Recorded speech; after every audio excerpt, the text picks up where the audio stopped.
Breakfast special dekat Baling ni, ini dia roti canai, telur goyang dan cheese. Dekat mana? Kita berada di tip-top corner yang terletak di Baling, Kedah. Buka seawal 7 pagi sehingga 12 tengah hari je. Korang kalau nak datang makan kedai ni, kena datang awal lah. Kalau tak memang ramai. Tambah-tambah hujung minggu. Nasi lemak daun pisang pun antara yang kena cuba. Yang nak cucuk-cucuk pun boleh.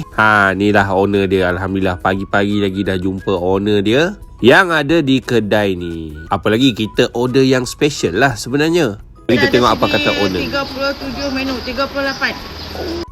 So sebab terlampau banyak sangat menu, aku ambil menu yang ni lah. Tapi yang special dia adalah kuah dia tau sebenarnya. Minum pula dengan teh tarik.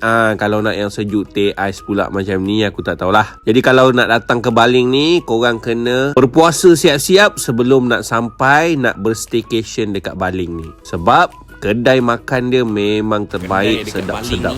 Ini dah tengok roti canai dia. Ini dipanggil tip-top single cheese. So kita nak tengok dia punya tekstur dia. Dengan minum dengan teh tarik lagi. Nasi lemak pun ada. Tengok teh ais dia. Masya Allah. Dan kita tengok dia punya tekstur. Sebab special dia kat sini, owner bagi tahu adalah dia punya kuah dia. So ini yang membezakan lah. So ini kuah dia. Bismillah. Padu mat. Datang Baling boleh main TikTok pun.